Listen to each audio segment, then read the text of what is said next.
বলতে হবে কেন সুইস ব্যাংকের টাকার পরিমাণ 41% বেড়ে গেল, সেই সময় কারা ক্ষমতায় ছিল এবং কাদের সহযোগিতায় এই টাকাটা বেড়েছে, দেশ থেকে কেমনে বেরোলো, দেশ থেকে আমাদের টাকাটা বের হলো। এই প্রশ্নগুলো করাটা কি অধিকার পায়নি মানুষ? এই প্রশ্ন করার অধিকার পাওয়ার জন্যই তো মানুষ বুলেটের সামনে দাঁড়িয়েছিল। তারা বলছিল যে বুক পেতেছি গুলি কর। তাহলে কেন গুলির সামনে তখন দাঁড়িয়েছিল এই ছাত্ররা, যুবকরা? তো ফলে এইটা একটু খেয়াল রাখতে হবে, আমাদের প্রশ্নের উত্তর দেওয়ার সক্ষমতা অর্জন করতে হবে। যে প্রশ্নটাকে থামিয়ে দেওয়ার সক্ষমতা আমরা ফ্যাসিস্টদের মধ্যে দেখি, প্রশ্ন করলে তাকে দমন করার প্রবণতা আমরা স্বেচ্ছাচারী যারা তাদের মধ্যে দেখি। প্রশ্ন করলে উত্তর দেওয়ার দায়িত্বটা আমরা পেতে চেয়েছিলাম। আজকে আমি উত্তর দিতে পারবো নট দ্যাট। যদি বলে প্রশ্ন, ঠিক আছে আমি এটার উত্তর খুঁজে বের করছি, আমরা একটা উত্তর দেবো, কারণ মানুষ প্রশ্ন করেছে, তার উত্তর দেওয়ার দায়িত্ব। তিনি এখন সংস্কৃতি বিষয়ক উপদেষ্টা হন, আর স্বরাষ্ট্র বিষয়ক উপদেষ্টা হন, আর শিক্ষা বিষয়ক উপদেষ্টা হন। আর শিক্ষা বিষয়ক উপদেষ্টাকেও যদি কেউ প্রশ্ন করে, আমরা অভ্যুত্থানের পরে 1.5 বছরে শিক্ষা ব্যবস্থার দুর্নীতি কতটুকু দূর করার চেষ্টা করেছি? আমাদের চিকিৎসা ব্যবস্থা থেকে দুর্নীতিটা দূর হলো না কেন? কেন হামে এত সংখ্যক শিশু মারা গেল, 700 পার হয়ে গেল হামের? তাহলে হামের টিকা কেনার ক্ষেত্রে কোথায় দুর্বলতা ছিল? এই প্রশ্নগুলো কি করবে না মানুষ? অবশ্যই করবে। জি, অসংখ্য ধন্যবাদ নীলোফার চৌধুরী মনি।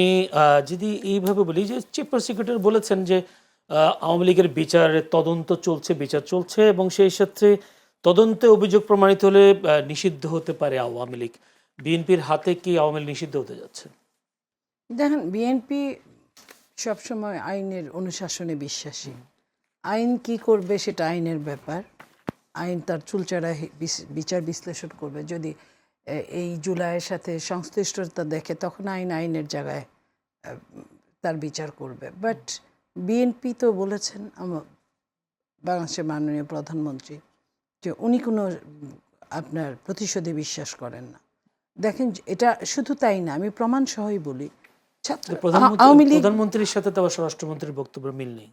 আপনার আওয়ামী লীগের সাথে তো বাংলাদেশের, আমি এটা পরে যাচ্ছি, আওয়ামী লীগের সাথে বাংলাদেশের অনেকখানি আওয়ামী লীগ আছে, একদম নাই তা তো না।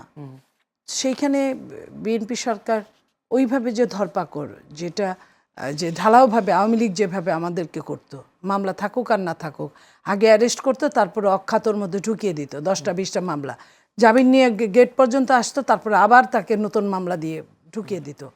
বাট বিএনপি তো তা করছে না। শুধু তাই না, তোফায়েল আহমেদ সাহেব যখন মারা গেলেন, তাদেরকে জানাজা করতে দিলেন বিভিন্নভাবে প্রোটেকশন দিয়ে। শুধুমাত্র তারা যখন জানাজার লাশের সামনে মিছিল করলেন, জঙ্গি মিছিল, তখন আইন শৃঙ্খলা রক্ষাকারী বাহিনী আইনের দিয়ে তাদেরকে অ্যারেস্ট করলো। সেটা কিন্তু এটার জন্য সরকার এখানে কোনো দায়ী না, দায়বদ্ধতা নাই। তাদেরকে যথেষ্ট সম্মান যেটুকু করার, তারা কিন্তু আমাদেরকে ওটার চুলচেরা কোনাও করে নাই।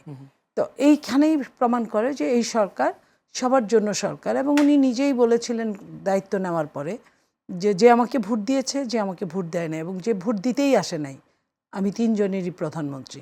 তাই যে মানুষটা এই ধরনের কথা বলতে পারেন, তার কাছ থেকে আমি মনে করি না যে উনি এইসবের কোনো কিছুর মধ্যে মাথা ঢোকাবেন। কিন্তু সে একই অনুষ্ঠানে উনি বললেন, আমরা প্রতিশোধের রাজনীতি চাই না, বিচারের নামে অবিচার হোক তিনি চান না। কিন্তু স্বরাষ্ট্রমন্ত্রী তো বলেছেন না আওয়ামী লীগের রাজনীতি করার কোনো অধিকার বাংলাদেশে।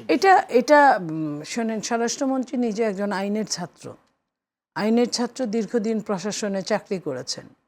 হতে পারে যে উনি আইন এবং প্রশাসনের থেকে যেটুকু ওনার শিক্ষা, সেখানে উনি ধারাগুলো দেখলে তো বোঝা যায়, হয়তো ওইখান থেকে বলতে পারেন। আপনি কি এটা মনে করেন প্রধানমন্ত্রীর বক্তব্যের সাথে স্বরাষ্ট্রমন্ত্রীর বক্তব্যের অমিল কি? না, এখানে আমি বলবো যে গণতন্ত্রের বিউটিটাই এখানে, স্বাধীনতা, যার যার স্বাধীনতা তার।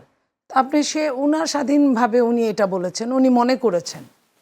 প্রধানমন্ত্রী যেটা ডিজায়ার করেন সেটা বলেছেন। তাহলে দুইজন মানুষ দুই রকম, দুইটা মানুষ আলাদা। ইন্ডিভিজুয়াল মানুষের ইন্ডিভিজুয়াল মতামত থাকতেই পারে। তো উনি আইনের চুলচেরা বিশ্লেষণে হয়তো মনে করেছেন, আর প্রধানমন্ত্রী নিজে যে কোনোখানে ব্যক্তিগতভাবে মাথা ঢোকাবেন না, ইনভলভ হবেন না, এটাই বলেছেন। কিন্তু আপনার কি নিশ্চয়ই মনে আছে, আমরা আওয়ামী লীগ সরকারের সময় শেখ হাসিনা এক ধরনের কথা বলতেন, তার মন্ত্রীরা বিভিন্ন রকম কথা বলতেন, মেসেজগুলো বিভিন্ন রকম যেতেন। কিন্তু বিএনপি সরকারের প্রধানমন্ত্রী তারেক রহমান আছেন, তিনি বলেন এক ধাঁচে কথাবার্তা, কিন্তু স্বরাষ্ট্রমন্ত্রী বলেন অন্য ধাঁচের। তাহলে এখানে অমিল দেয়। আমার প্রশ্নটা ওই জায়গায় যে একই অনুষ্ঠানে ভিন্ন ভিন্ন বক্তব্য, এটাকে কি মেসেজ যায় আসলে জনগণের কাছে?